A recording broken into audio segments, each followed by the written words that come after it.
Good morning students, आप सभी का स्वागत है आपके अपने YouTube channel maths for academy में। आज हम आपके लिए ले गए हैं कक्षा 10th की गणित विषय की वर्कशीट नंबर 75। तिथि है आज 20 जनवरी 2020-21।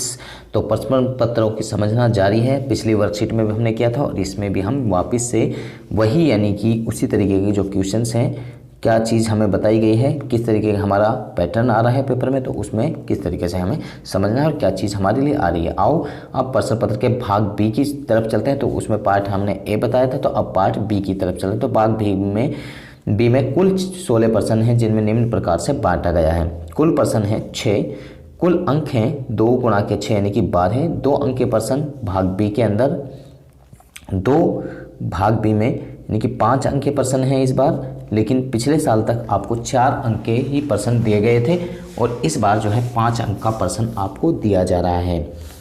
यहाँ पर फिर है 3 अंक के प्रश्न भी आपको दिया जा रहा है। कुल प्रश्न है 7 और कुल अंक हो गए 3 सत्ते 21। और यहाँ पर 5 अंक के कुल प्रश्न है 3 और कुल अंक हो गए उनके 15। तो इस तरीके से आपका टोटल 80 मार्क्स का पेपर आपका बन जाता है। तो भाग बी के कुल प्रश्न हुए आपके यानी कि कुल भाग में यानी कि 12, 21 और 15, तो 48 अंक आपके हो गए। तो भाग बी के कुल प्रश्नों की संख्या हो गई 6, 7 और 3 यानी कि 16 प्रश्न। तो इस तरीके से यानी कि 16 प्रश्न आपके 48 मार्क्स के आएंगे। तो यहाँ पर 2 अंक अति लघु प्रश्न यानी कि 2 अंक के प्रश्न जो होंगे अति लघु प्रश्न नहीं होंगे। इन प्रश्नों का उत्तर छोटे रखने का प्रयास करें। इन प्रश्नों का उत्तर 3-4 पदों में प्राप्त हो जाता है। प्रश्नों पर ज़्यादा समय खर्च ना करें यानी कि 3 से 4 स्टेप्स हमें करने हैं और हमारा सॉल्यूशन आ जाएगा।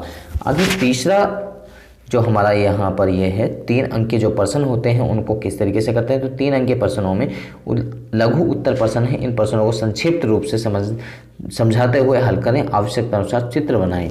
ज़्यादातर 3 वालों में चित्र बनाने की आवश्यकता होती है, तो चित्र हमें बनाना है। अगर नहीं है चित्र तो चित्र बनाने की आवश्यकता फिर नहीं है। नंबर 5 अंक के प्रश्न जो होते हैं दीर्घ उत्तर वाले प्रश्न होते हैं। इन प्रश्नों को विस्तृत रूप से हल करें। आवश्यक होने पर चित्र जरूर बनाएं। सूत्र का प्रयोग कर चरणबद्ध तरीके से हल करें। इन प्रश्नों को हल करने में समय अधिक लगता है, अतः समय को बचा कर रखें। उपरोक्त बातों को समझाते हुए निम्न प्रश्नों को हल कीजिए। तो यहाँ पर आगे है पहला क्वेश्चन हमारा, ज्ञात कीजिए कि क्या दिए गए त्रिभुज समरूप हैं, यदि हाँ तो समरूपता का क्रम लिखिए। तो मैं इन सवालों को आगे अगली सीट पर आपको यहाँ पर कराऊंगा, लेकिन उससे पहले यहाँ पर गवर्नमेंट की तरफ से आपको कोविड के संदर्भ में उचित व्यवहार संबंधी कैंप संदेश दिया जा रहा है। तो 2 गज अथवा 6 फीट की शारीरिक दूरी का अवश्य पालन करें। तो सभी बच्चे इसका अवश्य पालन करते रहें। तो चलिए हम पहले क्वेश्चन की तरफ चलते हैं। पहला क्वेश्चन किस तरीके से हमसे कहा गया है, तो यहाँ पर पढ़ लेते हैं। ज्ञात कीजिए कि दिए गए चित्र में समरूप हैं या नहीं, यदि हाँ तो समरूप का क्रम लिखिए। और ये 2 अंक में हमारा एक सवाल आएगा। तो यहाँ पर हमारे लिए त्रिभुज दी गई है और ये त्रिभुज दी गई है। तो सबसे पहले यहाँ पर हम देख लेते हैं कि सारे जो हैं समरूप की बात कर रहे हैं। तो यहाँ पर समरूप यानी कि सिमिलर की बात कर रहे हैं। तो यहाँ पर हम देखेंगे कि सारे कोण जो हैं उन सभी का योग जो है अगर 180 आ जाता है और इधर वालों को भी 180 आ रहा है और दोनों एंगल्स जो दोनों त्रिभुजों में अगर समान आ जाते हैं तो हमारी समरूप हो जाएगी। तो यहाँ पर क्योंकि एंगल्स दिए हुए हैं, अगर साइड दी होती तो साइड को हम देखते। तो यहाँ पर एंगल डी, एंगल ई और एंगल एफ में हम बात कर रहे हैं यहाँ पर। तो इन तीनों का योग 180 होता है। तो यहाँ पर 70, 71 और ये एंगल एफ जो है ये हमारे लिए नहीं दे रखा, तो इसको हमें निकालना है। तो ये तीनों का योग 180 होता है। तो यहाँ पर इन दोनों को जोड़ दिया 141 हो गया।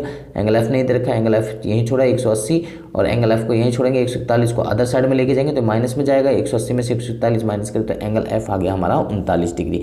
तो यहाँ पर हमने 139 डिग्री हमने यहाँ लिख दिया।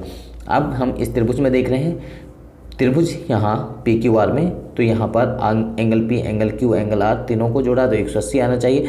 एंगल पी 39 दे रखा है, एंगल क्यू हमें निकालना है, एंगल आर 71 दे रखा है और ये 180 में से हमें माइनस कर देने हैं। 39 से 71 को जोड़े 110 आ गया। 110 को 180 में से माइनस किया तो ये हमारा कितना आ गया, 70 आ गया। तो यानी कि एंगल क्यू हमारा 70 डिग्री हो गया। तो यहाँ पर इस त्रिभुज के अंदर और इसके अंदर दोनों को देखिए कि सभी समान हैं। ये 70 है, ये भी 70 है, ये 71 है, ये भी 71 है और ये 39 है तो ये भी 39 है। तीनों कोण यहाँ पर बराबर है तो इसलिए ये समरूप होगी। तो ये समरूप होगी। अगला है यहाँ पर तीसरा सवाल, दी गई आकृति में MNOP भुजा 14 सेंटीमीटर का एक वर्ग है, छायांकित भाग का क्षेत्रफल ज्ञात कीजिए। तो सबसे पहले यहाँ पर आपको ये वर्ग दिया हुआ है, यहाँ 14 सेंटीमीटर इसकी साइड दी हुई है। तो सबसे पहले इसका क्षेत्रफल आप निकाल लीजिए कि इसका क्षेत्रफल कितना है। तो यहाँ पर छायांकित भाग का क्षेत्रफल हमें ज्ञात करना है। ये जो छायांकित भाग दे रखा है ये चारों तरफ, ये हमें ज्ञात करना है। तो यहाँ पर सेंटर में आप देख सकते हैं ये जो फिगर बनी हुई है, इस फिगर के अंदर हमने यहाँ पर कटिंग कर दी है। तो यहाँ पर इसको इससे मिला दिया और इसको इससे मिला दिया, और यहाँ पर हमने यहाँ इनको डबलिंग कर दी है। यहाँ पर आप देख सकते हैं इसको हमने मिला दिया है, तो यह हमारा वर्ग बन गया। तो यहाँ पर अगर आप देख सकते हैं तो ये हमारे अर्धवृत्त बन रहे हैं। यहाँ पर ये कितने अर्धवृत्त बन रहे हैं हमारे, यहाँ पर 4 अर्धवृत्त बन रहे हैं। तो यहाँ पर अगर हम 4 अर्धवृत्त और ये जो वर्ग है सेंटर का, इस यानी कि इन दोनों का एरिया निकालकर अगर पूरे वर्ग में से हम माइनस कर दें तो हमारा छायांकित भाग का क्षेत्रफल बच जाएगा। तो यहाँ पर चलिए अब हम ज्ञात करते हैं किस तरीके से हमें ज्ञात करना है। अब हमारे पास में जो है सेंटर में ये दिए हुए हैं, तो यहाँ पर अर्धवृत्त हमारे लिए दे रखे हैं हमने, यानी कि निकाल लिए कि ये हमारे अर्धवृत्त हैं। तो अब हम यहाँ पर यानी कि R हमें निकालने की आवश्यकता पड़ेगी। तो यहाँ पर यहाँ से यहाँ तक की लेंथ को हमने मान लिया AB है। तो यहाँ पर अब हम बात करते हैं, तो यहाँ से यहाँ तक की लेंथ की अगर बात करें तो ये हमारी R होगी। तो ये भी हमारी R है, ये भी हमारी R है, तो इसलिए ये R है तो ये भी हमारी R होगी, ये भी R हो गई। और ये अर्धवृत्त है तो यहाँ पर ये R हो गई, ये भी R हो गई। तो यहाँ से यहाँ तक की लेंथ की बात करें आप A से B तक की, तो यहाँ पर कितने R हो गए हमारे, यानी कि 4 R हमारे हो जाते हैं। कितने R हो जाते हैं, यहाँ पर हमारे 4 R हो जाते हैं। तो यहाँ पर 4 R हो गए, यानी कि R प्लस में R प्लस में R, यानी कि 4 R। और यहाँ से यहाँ तक की बात करते हैं तो यहाँ से टोटल यहाँ 14 है, और यहाँ ऑलरेडी कहा है कि यहाँ से यहाँ तक 3 है और यहाँ से यहाँ तक नीचे भी 3 है। तो 14 में से यानी कि 6 को अगर माइनस कर देंगे तो आपका कितना बच जाएगा, 8। तो यानी कि यहाँ A से B तक की जो लंबाई होगी, यहाँ से यहाँ तक की जो लंबाई होगी वो कितनी होगी आपकी, 8 सेंटीमीटर होगी। तो यहाँ 4 से आपने 8 को भाग कर दिया तो कितना आ गया, यानी कि R की वैल्यू आपकी 2 आ गई। और डायमीटर की बात करें तो डायमीटर की वैल्यू कितनी आ गई, यानी कि आपकी 4 वैल्यू आ गई। तो इस तरीके से आप इनको निकाल सकते हैं। यानी कि डायमीटर जो है वो आपकी जो वर्ग है, यहाँ पर जो सेंटर में वर्ग बन रहा है ये WXYZ जो बन रही है इसकी, यानी कि भुजा भी हो जाएगी, यानी कि ये A भी आपकी हो जाएगी। तो अब हाँ आगे हमें यहाँ पर सबसे पहले जो बड़ी त्रिभुज ये वर्ग है दिया हुआ है, अब हम इसका एरिया निकालते हैं। तो एक साइड हमारे 14 दे रखी है, तो पूरे का क्षेत्रफल क्या होगा। तो यहाँ पर हमने सबसे पहले यहाँ पर वर्ग MNOP या O है, OP का क्षेत्रफल निकालते हैं। तो यानी कि साइड का स्क्वायर यानी कि 14 का स्क्वायर, 14 का स्क्वायर क्या, तो 196 सेंटीमीटर स्क्वायर हमारा यहाँ पर वर्ग का क्षेत्रफल आ गया। जो बड़ा वर्ग है उसका क्षेत्रफल आ गया।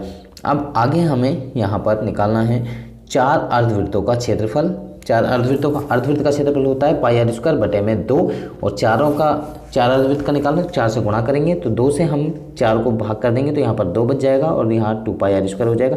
और यहाँ पर इनकी वैल्यू पुट करी, वैल्यू पुट करने के बाद में यहाँ 2 गुणा के 22 गुणा के 2 गुणा के 2 बटे में 7, तो इन सभी को गुणा करा तो 176 बटे में 7 और डिवाइड कर दिया तो 25.14 सेंटीमीटर स्क्वायर आपका आ गया। अब यहाँ पर जो सेंटर में वर्ग बन रहा है छोटा वाला वर्ग, यानी कि उसकी साइड है A, यानी कि 2 गुणा के 2 यानी कि 4 उसकी साइड हो गई आपकी पूरी की पूरी, क्योंकि डायमीटर यहाँ पर कितना है 4, तो वो A है, ये हमारी क्या है A।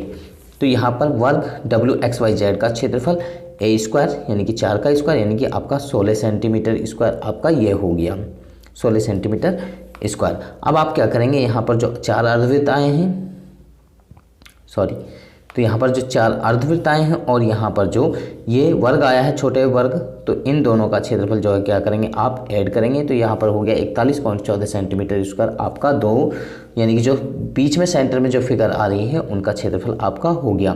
तो इसके बाद में आप क्या करेंगे, यहाँ पर इसके बाद में आप क्या करेंगे, छायांकित भाग का क्षेत्रफल आपको निकालना था। तो छायांकित भाग का क्षेत्रफल किस तरीके से निकालेंगे, तो यहाँ पर 196 जो आपका बड़ी जो वर्ग है उसका क्षेत्रफल आया, उसमें से आप क्या करेंगे, दोनों का जो क्षेत्रफल आया उसको माइनस कर देंगे। तो यहाँ पर 154.86 सेंटीमीटर स्क्वायर आपका क्षेत्रफल आ जाएगा।